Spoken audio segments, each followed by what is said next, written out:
Live from the Consulate Studios in Nassau, Bahamas, this is Bahamas at Sunrise. And now your hosts, Romuald Ferreira and Anastasia Palacios.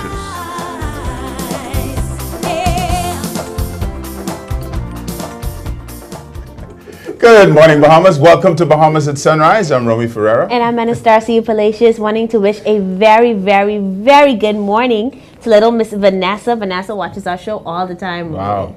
And she can't be more than 7 years old, but she knows exactly what's happening in the country. So thank you so much, Miss Vanessa. I hope you have a fabulous day. And of course, for the rest of your life, Vanessa, only good things will happen to you. We're so delighted that you decided to make us a part of your morning. And we have an exciting show lined up for you. It's just enough to warm your bones, despite the little nippy weather outside. Certainly looking forward to a fantastic show. We're going to start off with our first roundtable of the year, and I'll be speaking with a phenomenal gentleman, very wise. We'll be talking about national issues, national health insurance, crime and criminality, and of course, what we as Bahamians can do to make our society better. All right, and it's ball season again. And in case you didn't notice, I'm not pointing any fingers, but my co-host here, not pointing any fingers and not accusing her of anything, but she's decided to run with that mantra. She looks very lovely this morning. Aww. And that's just a reminder that it's ball season. We'll meet the team from the Red Cross Ball. They're going to tell us how you can be a part of it. And it's going to be a fantastic time. Well, I don't know if it is the weather that has my cheeks blushing right now or Romy's compliment, but we certainly do know that the cold can bring out the cold in us. We'll meet with our resident pediatrician, Dr. Karlos Thomas, to find out how you can protect your little ones during this time of the year. I don't care what no one say, just cover their hair, get a tam.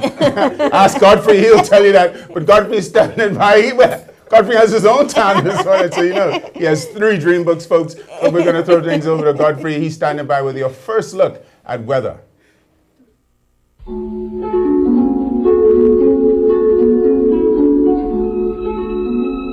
Weather at Sunrise, brought to you by Bahamas First in Insurance, today, tomorrow.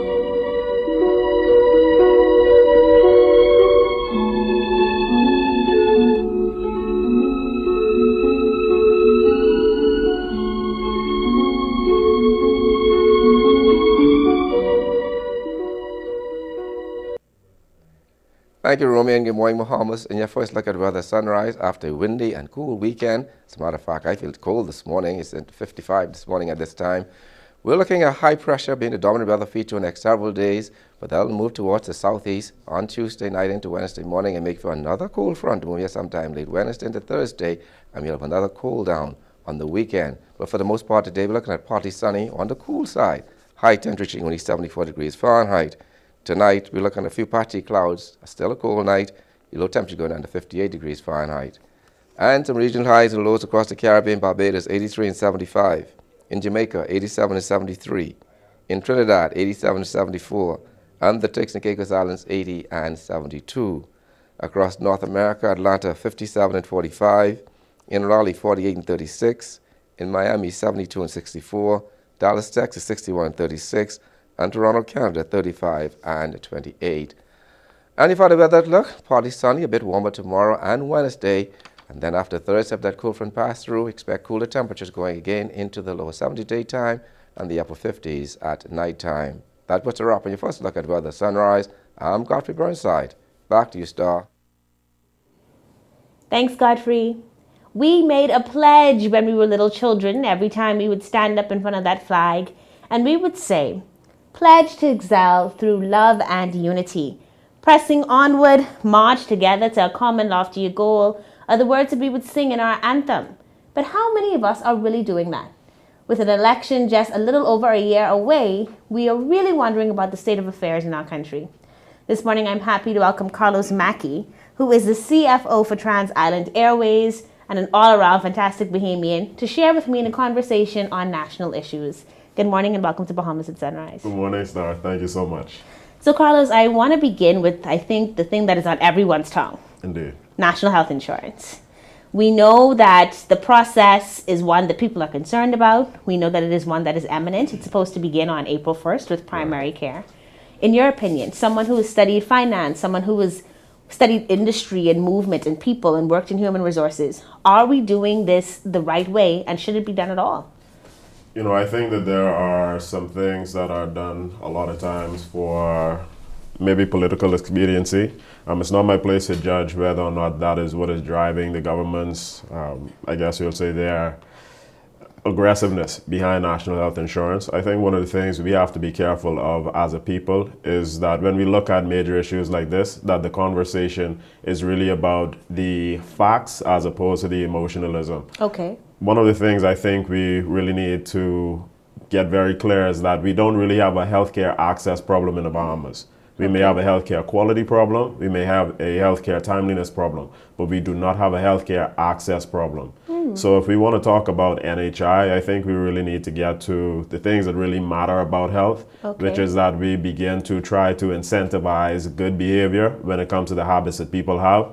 And then on the back end, there are real issues that we have to deal with that are more critical care issues in terms of end-of-life issues or preventing end-of-life situations. And when you talk about cancers and certain other things that would come up because of these debilitating diseases. But I think our discussion needs to shift away from the emotionalism of, you know, how much ever people dying because of bad healthcare, when that's not really an accurate statement.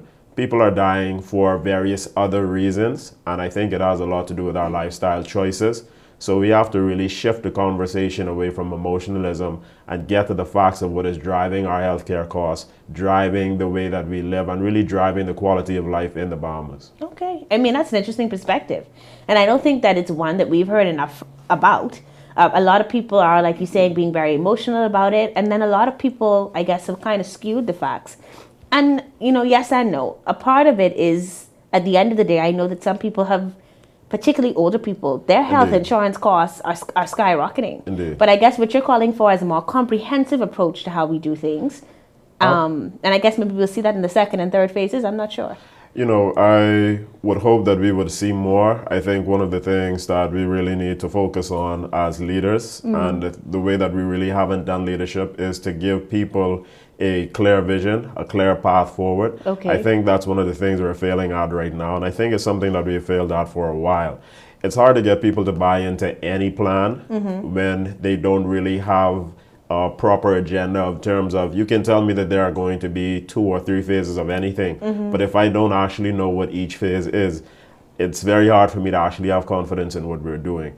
For me, one of the things that I think we can look at as a quick fix to deal with national health in terms of catastrophic care and the kinds of diseases that we are prone to is to try to disincentivize bad behavior, or at least gain from the bad behavior such that we have a fund to draw from. So what I mean by that is, when we look at liquor sales, when we look at fast food sales, We tax those more. we tax those things more. You know, we have a VAT rate right now of 7.5 across the board. Maybe we need to look at a 10% rate on liquor and fast food sales, such that 2.5% goes into a privately managed, publicly owned fund where there's a lot of transparency. Everybody knows what's in the fund. We know how much from the medical health professionals, we know how many persons are at risk or are suffering from certain things. And we can say year on year, this is what we collected during the previous year, so this is how much we have to spend per person based on what our projections are for enrollees in the program. So I love the fact that you've touched on, in essence, accountability and management, right? Absolutely. You're a financial man, so I expect that from you. But I appreciate that you've talked about this need to lay out a plan. Absolutely. One of the things that we heard about most recently in Parliament is this $33 million that the government wants to do just that. They are talking about accountability. This is a promise that they made to us when they were elected in 2012. And they're saying we should take this $33 million from the IDB. And they have broken the information down very clearly as to how the money will be spent. We know that this will happen over a period of 5 years. Accountability is what we said we wanted, and now they want to do it. But the question is, does it take $33 million to be accountable? And why would you take on a 5-year loan at a time when an election happens within a year? What are your thoughts on that? You know, I think, again, I don't know what it is that's driving the choices, and I think we have to be fair to our leaders. Maybe they have information that we're not privy to. Right. I would say, generally, as a concerned citizen, I don't know if we need to borrow $33 million.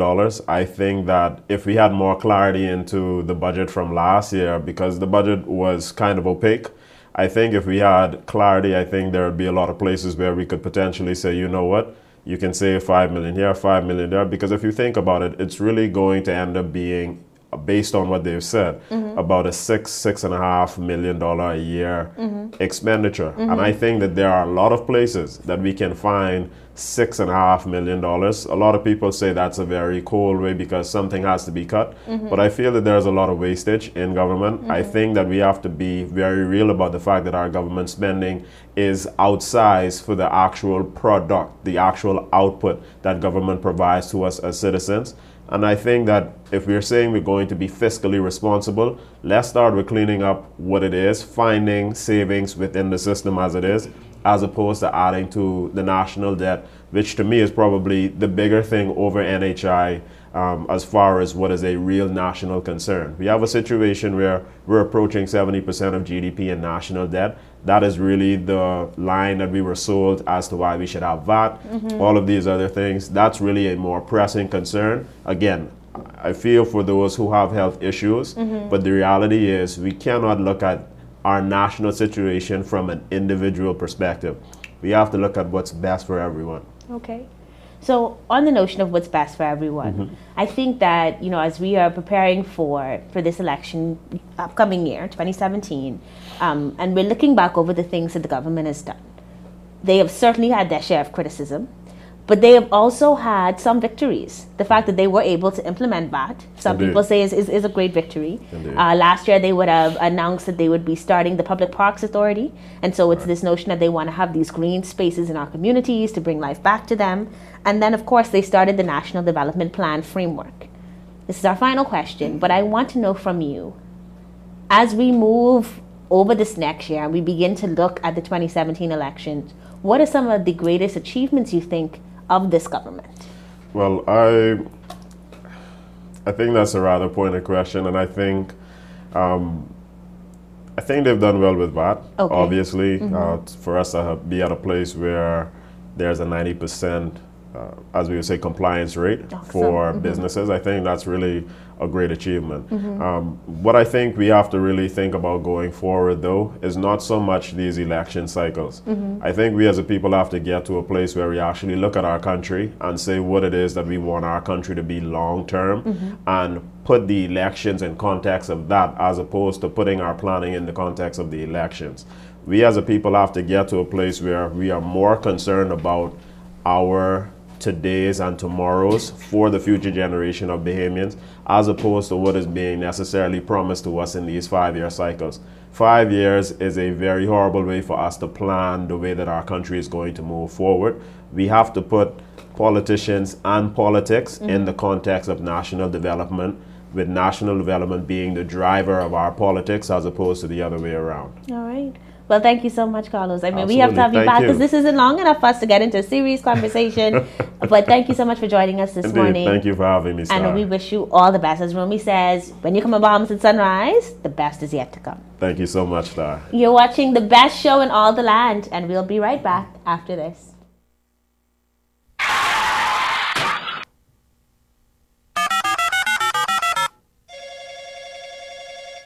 Good afternoon. First response. How can I help you? I've been in an accident on West Bay Street. Can you send someone to help? Yes, ma'am. A first response team will be there in 15 minutes. Are you hurt? No, I'm fine, but a bit upset. We're glad you're not hurt. Please, try to relax. Our team will take care of everything as soon as they arrive. First Response provides immediate on-site service and support from the scene of an accident through the claims and repair process. And it's free to all Bahamas First insured drivers in New Providence every day for any type of accident. If you drive and want first response on your side, call 321st or visit bahamasfirst.com for the name of an authorized Bahamas First agent. First response can't prevent an accident from happening, but it can certainly ease your mind when it happens.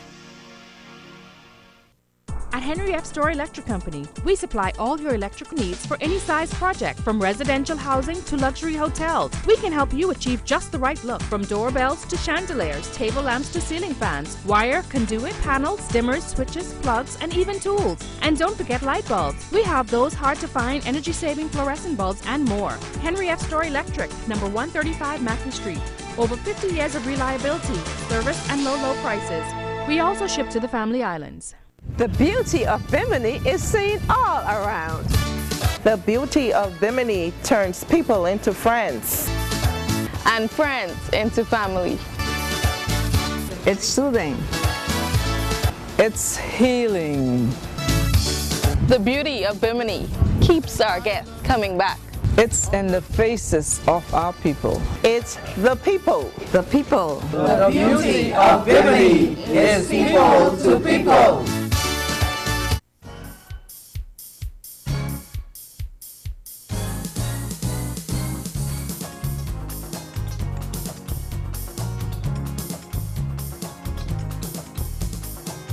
Welcome back to Bahamas at Sunrise. The Bahamas Red Cross is a name in our community that really needs no introduction. Everybody knows about their great community work. And of course, with the passage of Hurricane Joaquin, I think that just brought things more into focus. And so we're very pleased this morning to have Caroline Turnquest, the Executive Director of the Bahamas Red Cross. And she's joined by Cindy Williams Ramming, who is the fundraising chair. Ladies, welcome to Bahamas at Sunrise. Thank you. Good morning, Bahamas. Well, let's just remind our viewers of some of the essential programs of the Bahamas Red Cross, because sometimes, because it's always there, that constant, you kind of get dull to the tremendous work that's being done.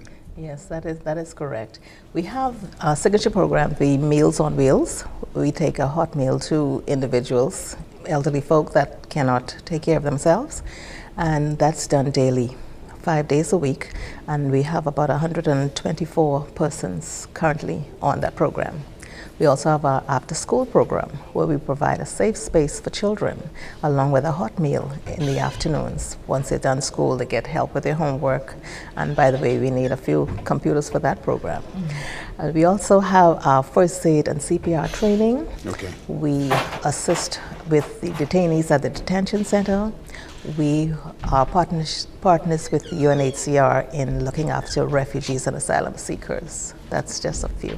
So that's really a huge gamut. And of course, you sprang into action with the recent passage. Yes, we did. I was on a flight with a group of persons that did a flyout over the islands, and once I got back, it was all systems go. All systems go and all hands on deck. And I must take this time to thank the Bahamian public for all of the help, all of the donations that came forth. I was extremely pleased with the response that we received. Yeah, and here we are again, and we're sort of wanting to talk about the financing element of it to keep the programs going. We're sure it takes resources. Yes, of course. Our annual budget is about $550,000 per annum, and that goes to fund the various programs and to assist persons. For instance, we have people that walk in daily looking for assistance.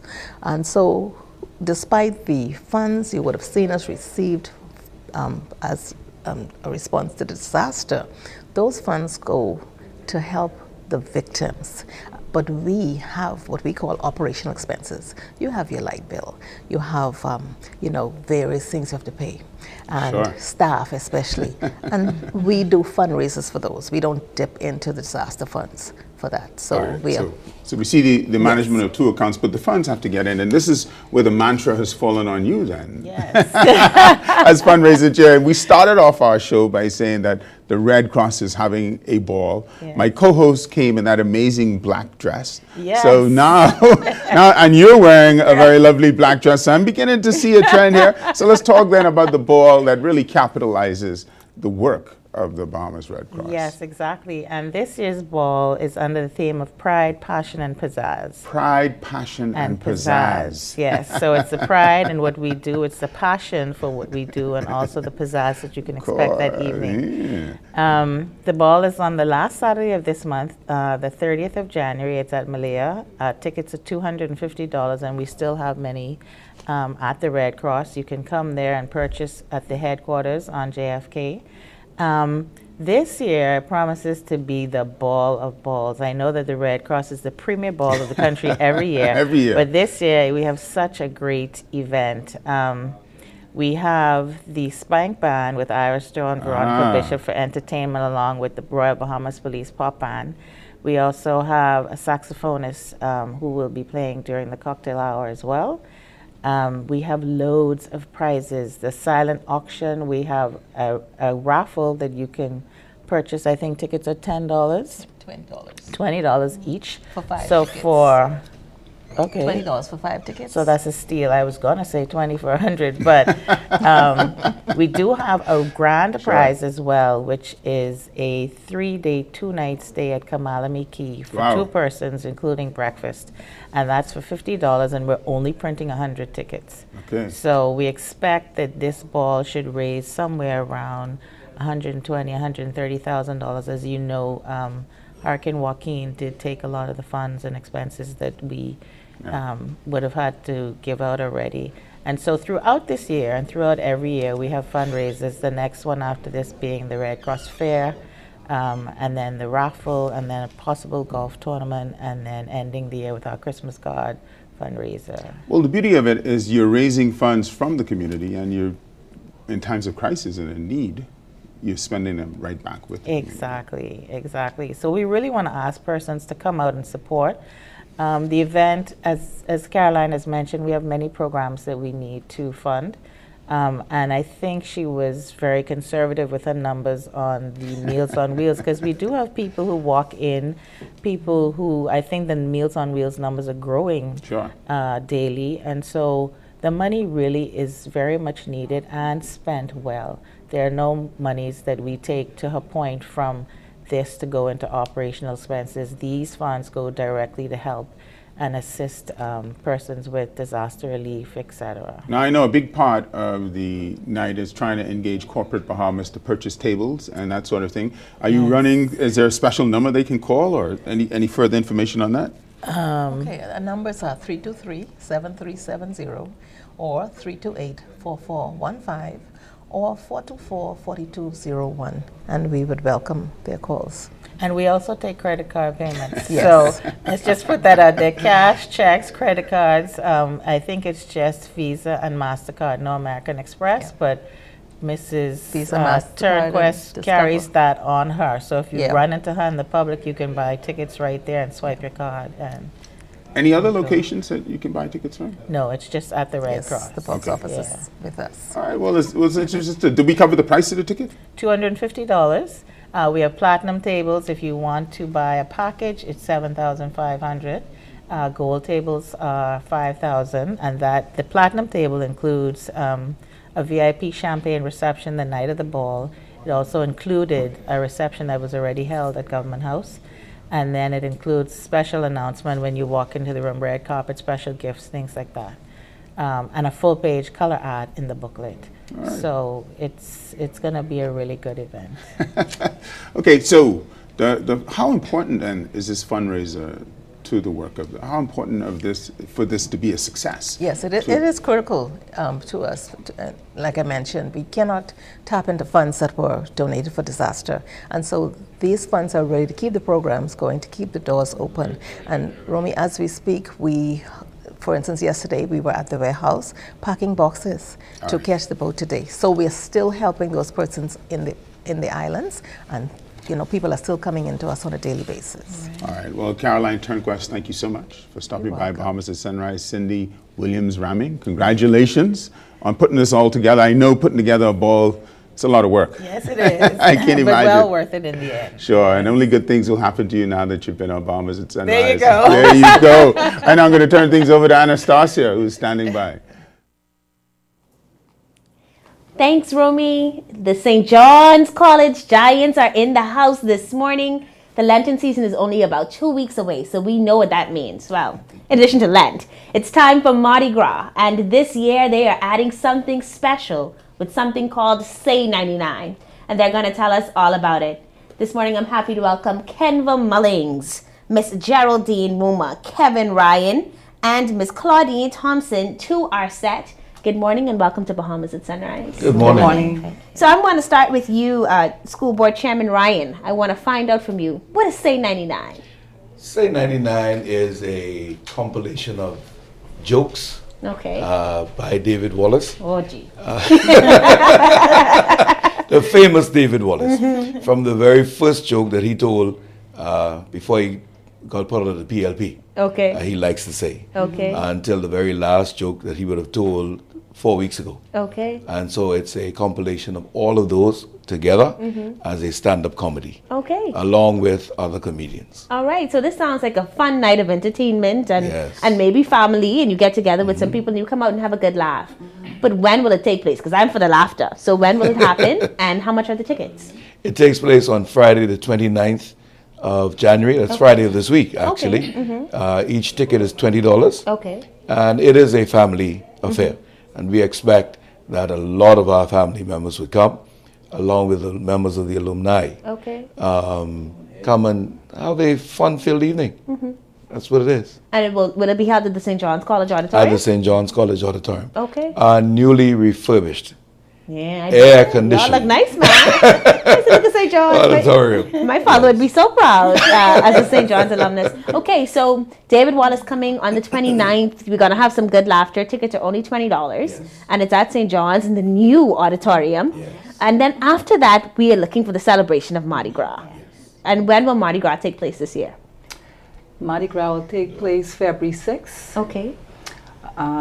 Gates open from 12 noon to 12 midnight. Okay. Okay. Also at Mardi Gras, you can expect a variety of games, prizes, and surprises. We have popular hoopla, fish pond for our kids, lollipop pull. Also, we have famous steak sales, stakeout.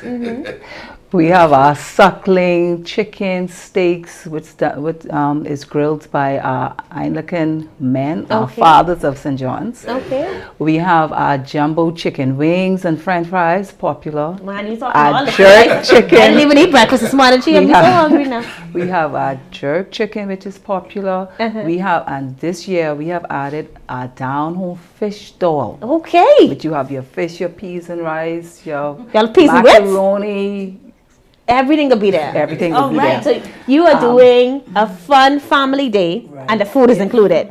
You can't beat that. To top it off, we have our famous Conky Conk fritters. Oh, yeah. And that is generously donated by our strong sisters of St. Agnes Church. Okay. You must be early to toe the line because it will be long. Okay. Okay.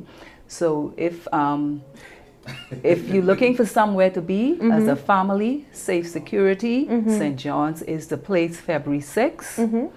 And if you're very busy and need a break, St. John's is the place to be February 6th. So anyway you put it, St. John's is the place to be on February 6th. I must, before I finish, I must give a special appeal to my alumni of St. John's. Okay.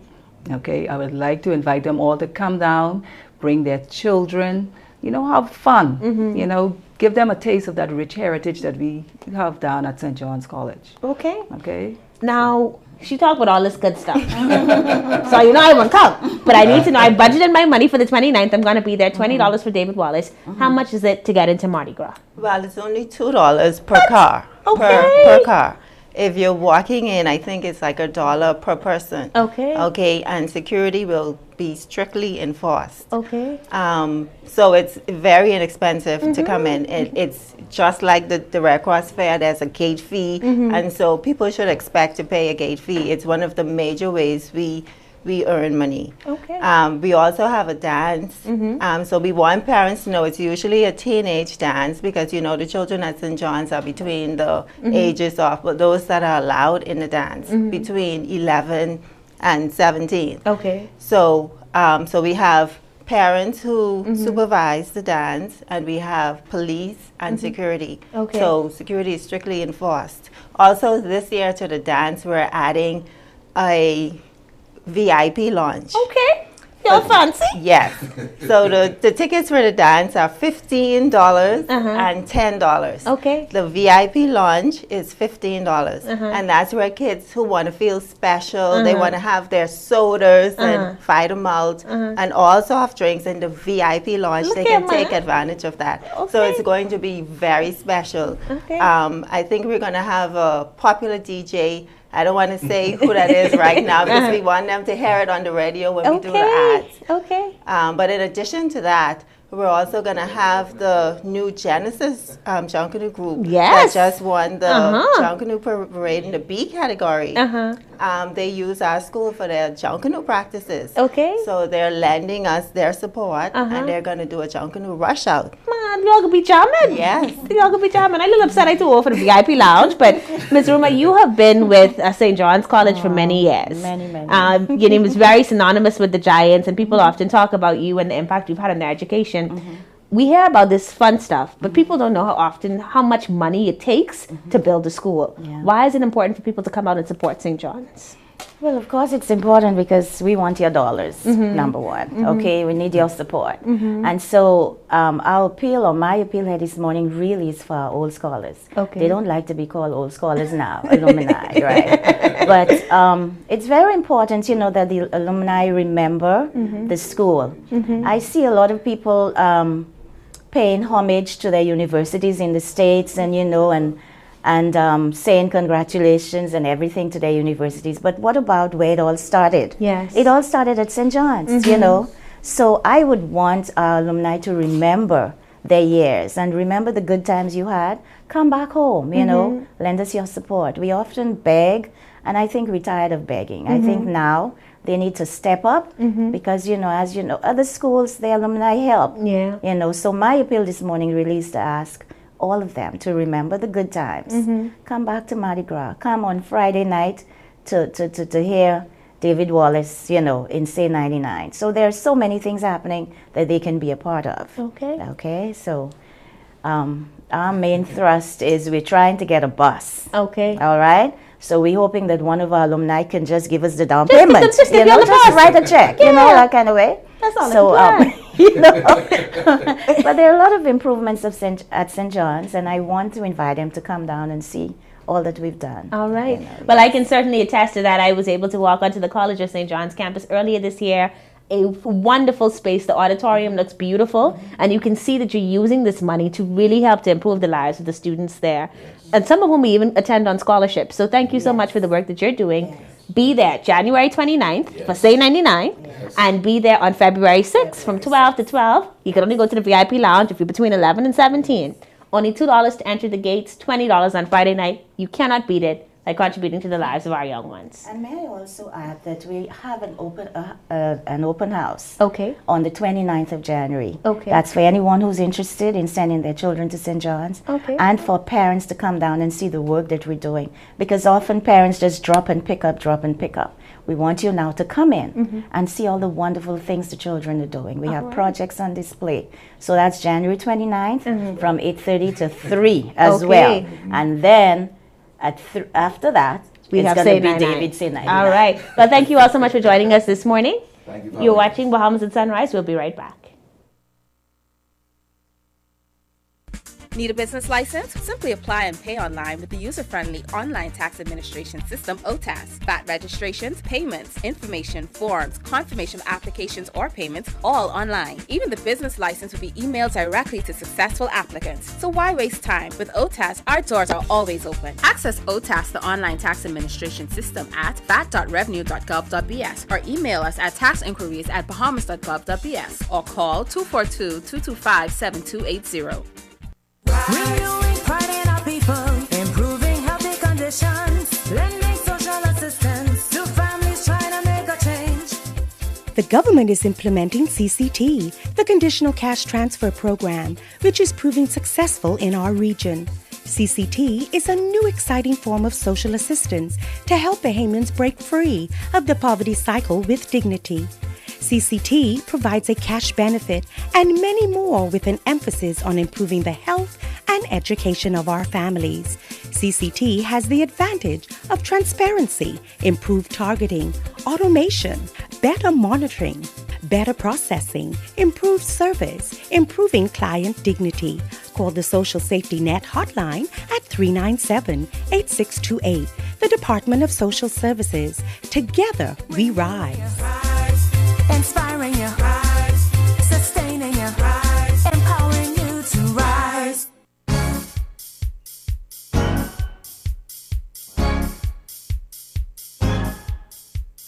And now, your hosts, Romuald Ferreira and Anastasia Palacios.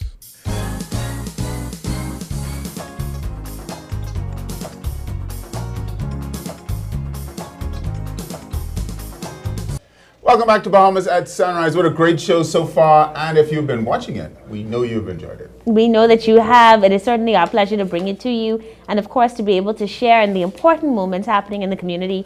And we've got more for you coming up in the second half. That's right. We'll get to talk to Dr. KARLOS Thomas. And he'll give us important updates how we can protect our little ones during the cold and flu season. Yeah, and especially with this new Zika virus out down there in Brazil. Sure. He'll tell us some more about that as well. Looking forward to that. And the Chris Brown Invitational. Now that happened back in 2013, but it is set for a triumphant return this year. And so we'll hear more about that. Interesting stuff. And we'll have a conversation with ASP Hunter on the police ban. So you want to stay tuned for that. But now it's time to give you your second look at Bahamas at Sunrise headline weather. With none other than Godfrey Burnside.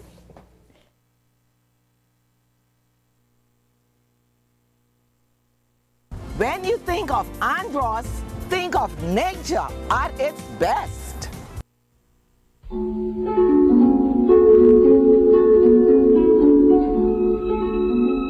Weather at Sunrise, brought to you by Bahamas First in Insurance, today, tomorrow.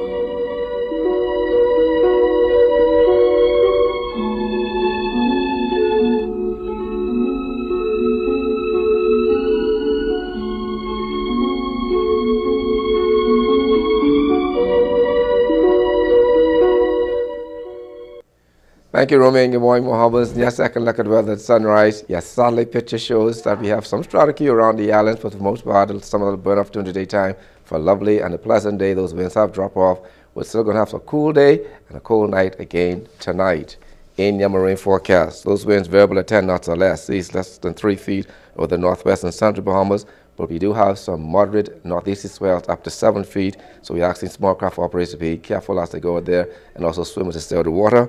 Northeast to east at 10 to 15 knots, seas 2 to 4 feet over the southeastern islands. On Tuesday, those winds become southeast to south at 10 to 15 knots, seas 2 to 4 feet over the northwest and central Bahamas. East to southeast at 15 knots, seas 3 to 5 feet over the southeastern islands. On Wednesday, gets ahead of that cold front, those winds become southerly at 15-20 knots, seas 4 to 7 feet over the northwest Bahamas. Southeasterly at 15-20 knots, seas 4 to 7 feet over the central and southeast Bahamas. Your tides. You can expect a high tide at 8:33 this morning. Your next low tide will be at 2:58 this afternoon. High again tonight at 8:54. Sunset will be at 5:49 this evening. Rises tomorrow morning at 6:55. UV index 7. Your water temperature is 76 degrees Fahrenheit. And the moon phase, full moon. External look, pretty good week into Wednesday. Then we have a cold front moving through with increasing cloudiness, a couple of showers, windy conditions, and then as a cool down for the weekend. Temperature daytime will be in the upper 70s, at nighttime in the upper 50s, and then by the weekend, the lower 70s at daytime and the mid 50s at nighttime. That puts a wrap on your final look at weather at Sunrise. I'm Godfrey Burnside. Back to you, Romy.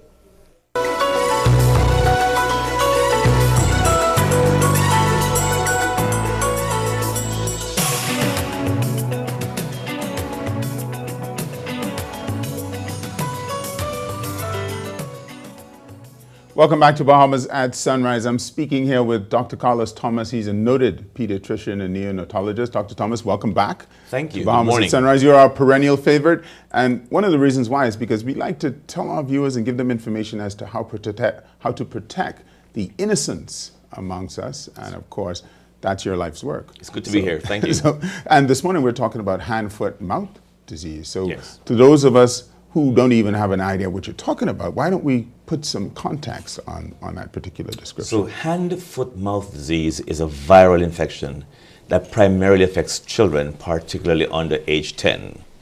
It's caused by a virus, which we call an enterovirus, which means it lives in the intestines naturally. But it's spread by coughing, sneezing, passing on germs with unwashed hands.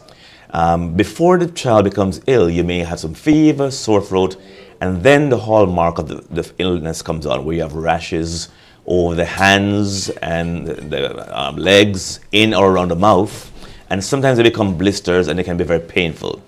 It lasts about a week and then it's better, but it's very important for parents to know about this because it's spread commonly in preschool and so on, where children are not very good at hand washing. It's interesting stuff. Now, how serious is this virus? Rarely are there serious complications. Your child may just have fever and feel unwell, and sometimes the blisters are painful, but the complications are very rare. When they're noted, encephalitis, which is brain inflammation, but not very common at all. Now, you mentioned the fact that you see it around preschools where people don't wash hands. Is there something that a parent can look for in a preschool that may alert them to the fact that this may be a risk at this particular No, it's not really an environmental concern like some other conditions. It has to do with the fact that young children share utensils, share toys, not very careful with hand washing. So as a parent, you ought to teach your child the importance of washing their hands, which you teach them by modeling yourself at home, and the importance of coughing or sneezing in your elbows so as not to spread this germ. Interesting stuff. What's the treatment? The treatment is symptomatic, meaning you treat the complaints. So fever and pain is treated with acetaminophen or ibuprofen. And just a word, we never use aspirin for young children because of the possibility of a liver condition called RISE syndrome, which can be very severe. It's interesting stuff. So we have this situation going on. What you're really saying is the best defense is the old-fashioned remedy of washing your hands and covering your mouth. When Primary prevention, hand washing, covering the mouth, that hasn't changed. Now there's a new sort of disease that's impacting, I don't like to use the word new, but we see an increase in presentation of a particular illness in Brazil. Can you advise our viewers about it? Yes, we're talking about the Zika virus, Z-I-K-A virus. It was discovered in the late 40s in Africa and Asia, but recently there's been an outbreak, started in Brazil about the middle of 2015. It's another viral infection, so the symptoms include headache, fever, you may have a rash. In most cases, there are no symptoms, but the importance of this illness is that it's spread by mosquito bites. And it's the same mosquito, the Aedes aegypti mosquito, that causes dengue fever. So it's very important that we pay importance to vector control, meaning try to eliminate places where mosquitoes can be in stagnant waters, in our plants, in our old buckets and so on, tires. Very important. Now, it has been linked to certain complications in the newborn period. Okay. So particularly women who are pregnant when they contract this illness can have a miscarriage or can deliver a baby with what we call microcephaly, which means a small head, which means a small brain. And these patients can either die, they can certainly have developmental challenges when they grow up. So it's very important to be aware of it. There are certain countries in the Caribbean that have it, and South America, Colombia, Venezuela, Brazil, of course, Haiti, Ecuador. So travel alerts are being given by the CDC for women who are pregnant to be cautious about going to these places. Now, what about other categories of people other than pregnant women? Oh, anybody can be infected, but the problem is if you're infected and a mosquito bites you, they can transmit the disease to other people. Sure. So even though you may not have severe infections or problems yourself, it can be very deleterious to pregnant women, particularly. Right. It's interesting stuff. And when you talk about a country the size of Brazil, though, surely it must be restricted to certain quarters. Yes, particularly in the northeastern region, but this since October to January of this year, October 2015, they have recorded about 3,500 children with microcephaly. Now it's a very large country, but just to give you an idea, it's, I mean, it was like in the 120s before. It's now over 3,000. So this is a big problem. That's a huge problem. But it's interesting if we can compare and contrast to what you said about foot, hand, mouth. Yes. One is you mentioned vector control with the Zika virus, whereas hand, foot, mouth, you talked about it's a virus naturally occurring in your gut. That's correct. So do we have two sort of contrasting, one's environmental and one slightly different here? You're absolutely correct. It cannot be overstated the importance of making sure your bromeliads are turned over so the water comes out. So these mosquitoes breed in stagnant water, as you're aware. And so it's very important we make sure that our environments are protected, that we wear long sleeves when we go out. So far, we have not had enough case report in the Bahamas, thankfully. But, you know, there are some cases in the U.S. It's thought not to be endemic. It's thought to be people who travel outside of the U.S. but all you need is someone to come over on a plane and boom. Yeah, so we have to be aware of it and then start to protect ourselves. And of course, this is sort of, for a lot of people, are sniffling and coughing in any event around this time. Quite often you have other viral illnesses which can confuse the issue and can seem to have similar symptoms. With these two diseases, is there any sort of vaccination? So far, there are no vaccines at all. So prevention, prevention, prevention. Now, would something like this be caught as a part of a regular checkup for a young child? You may have, if you have symptoms of a viral infection, you may think about it. But in our setting, we haven't seen it yet. So a child who's traveled to one of these areas, who comes back home with symptoms, may point you towards that. All right, well, we're going to switch gears a little bit now. We're going to focus in on this being cold and flu season and the fact that everyone just went back to school. And we know there's certain things going on with that, as you talked about. So let's get into, are we in flu season now? We're in the flu season. The flu season's from October till about February, late February, March. We have been encouraging our clients, our patients, to have the flu vaccine. But separate and apart from that, rest is very important. We encourage our children to have a good night's rest, 8 to 10 hours if possible. Proper hygiene is important because that's how it's spread. So again, we spoke about this earlier, coughing in the sneeze, in the sleeves, pardon me, in your handkerchief, washing your hands, very, very important. But you mentioned a little bit about the flu vaccine. Is that restricted only to adults? Oh, absolutely not. The flu vaccine is available for children 6 months of age and older. A lot of people are concerned about the flu vaccine, or they feel as if they take it, they're going to get the flu. That's one of the biggest misconception and misinformation out there. The flu vaccine does not cause the flu. It helps to prevent the flu. Now, there are some patients, after any vaccine, may have a flu-like feeling afterwards. So people mistake this for the flu, but it does not cause the flu. So you would recommend you get the vaccine? I absolutely recommend and encourage a vaccine, particularly in patients who have any respiratory conditions, asthma, any cardiac conditions, diabetes, anything that may affect your immune system. As it relates to the youngsters, the children and the infants, what special precautions should we be taking in relation to that? Children are the youngest and the oldest patients are the ones that are at highest risk for infections. Okay. So you have to be very vigilant in making sure that as soon as you see a child with having symptoms of fever or cough or sore throat, after a day or two, if it's not getting better with over-the-counter medicines, it's time to go to your clinic or your physician. What kind of over-the-counter medication are we looking at when those initial sniffles sort of break through? Well, for the fever and the pain, of course, we go back to the acetaminophen and the ibuprofen. If you're just joining us, viewers, we never recommend aspirin. Never, not for young children. Sure. And there's so many cough, cold remedies over the counter. The important thing is if your child is not getting better after a couple of days of your over-the-counter remedies, it's time to get to see your physician. Yeah, I didn't hear you mention, there's an old-time sort of Bahamian formula called Buckley's or Vicks. I didn't hear you mention the sort of vapor rubs in your basket. Those are very, very good things. For children who have the sniffles and congestion, the Vicks and other vapor rubs are very important to help to relieve the nasal congestion. All right, but what I'm getting from you is that we need to stay vigilant. We need to sort of understand how then this kind of focuses the argument on we need to know when our child is actually behaving healthy, so that we can know when they're not healthy. That's amazing that you said that, because the importance of well child visit is sometimes understated. Many parents only seek medical attention when their child is sick, but we encourage you that you have regular scheduled health maintenance visits with your doctor. Yeah, it's interesting stuff. So you can sort of gauge vitality and absolutely, and the essence of life. There you go. All right. Well, Dr. Thomas, thank you so much. It's always a pleasure. Being on Bahamas at Sunrise. We certainly enjoy speaking with you. Thank you for sharing. It's important stuff. My pleasure. You're watching Bahamas at Sunrise. We'll be back after this. When you think of Andros, think of nature at its best. When you think of Andros, think of colorful places. When you think of Andros, think of beautiful people taking care of each other and our guests. Think Andros. Think bone fishing. Think Andros. Think diving. Think Andros. Think people to people.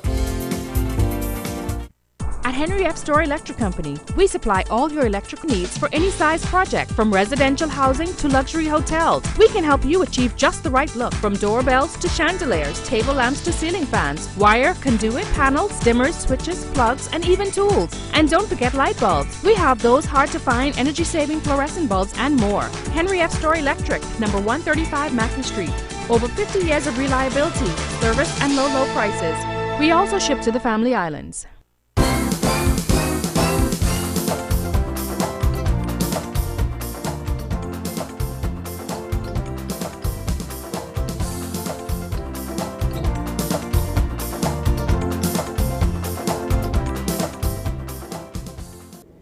Welcome back to Bahamas at Sunrise.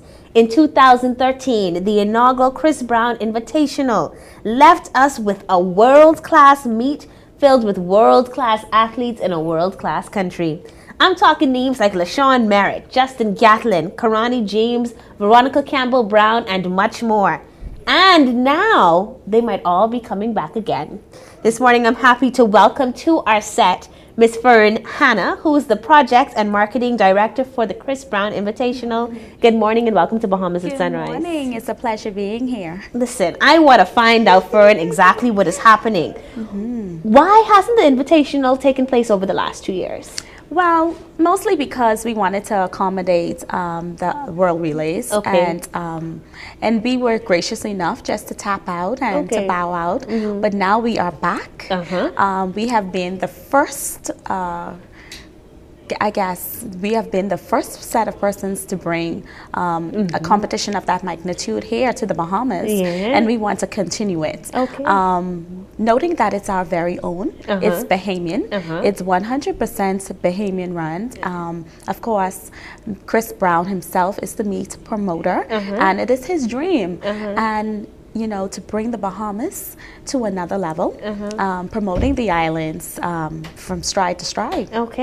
So when will the meet take place this year? Has a date been set yet? Yes, it has. We are off and running. It has been set for April the 16th. Leading up to the event, we want everybody to take a look at the 16th of February and March. And of course, the 16th of April is the big competition. But we're going to have, it's going to be called Chris Brown Bahamas Invitational, CBBI.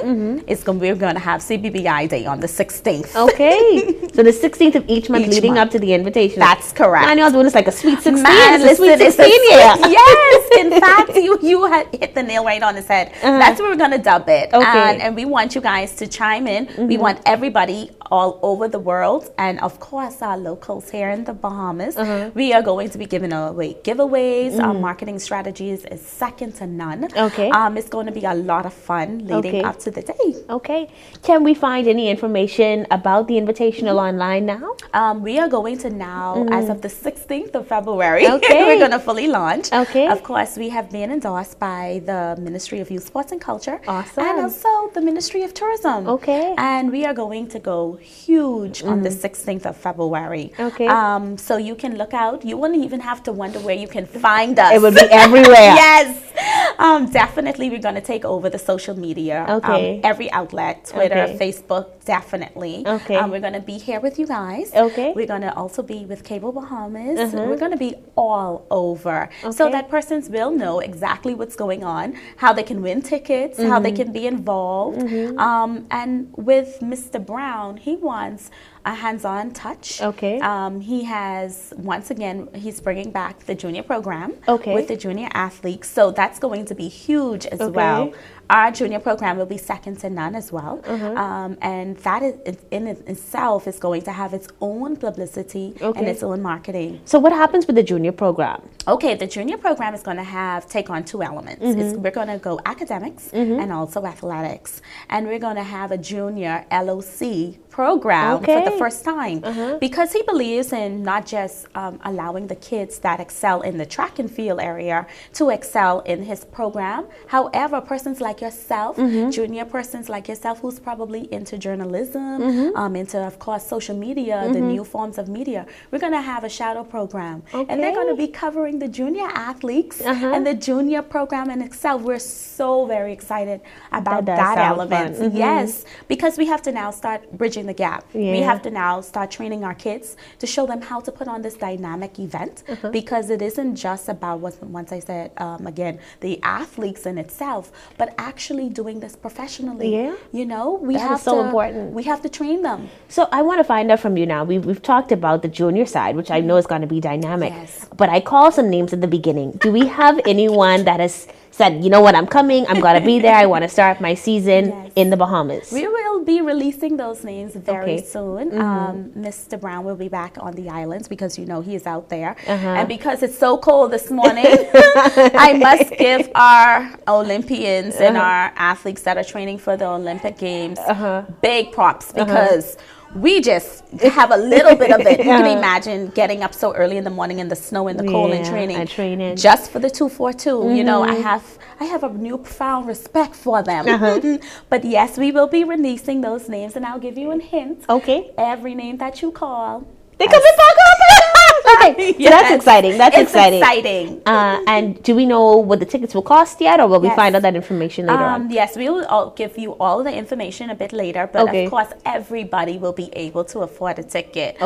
He is not in the business of not having persons that wouldn't be able to come because they cannot afford the tickets. He is going to be very reasonable for everybody. Now you mentioned the Ministry of Tourism and the Ministry of Youth, Sports and Culture. Are there any other major sponsors that have signed on at this point that you want to acknowledge? Yes, they have. I don't want to acknowledge them as yet. We are going to be releasing once again on the 16th of February. I told you the 16th is a great day. Sweet 16. The Sweet 16. And we're happy about it. We're tickled pink about it because you'll be so impressed and so proud of corporate Bahamas that came on board full time. Awesome. And they was like, listen, yes, it's for Chris, it's for the Bahamas, and they definitely know that it, you know, we have what it takes to pull off once again a stellar event. Well, thank you so much for joining us this morning. You got us excited and perked up.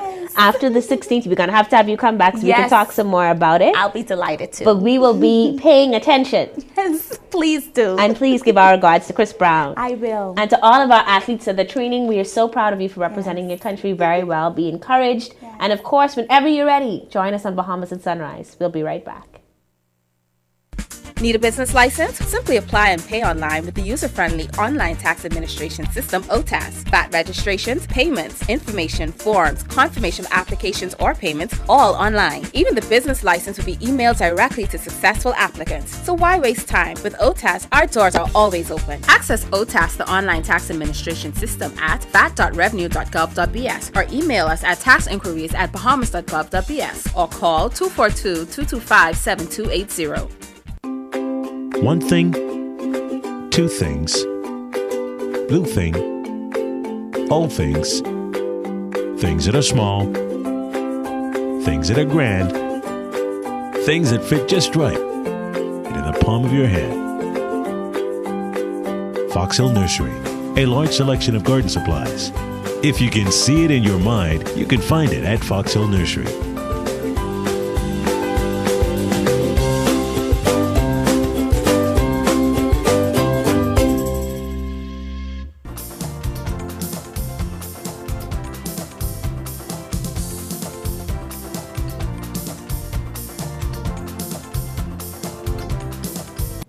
That's going to do it for us. Thank you so much for tuning in this morning. All right, have a safe week. See you guys on Friday.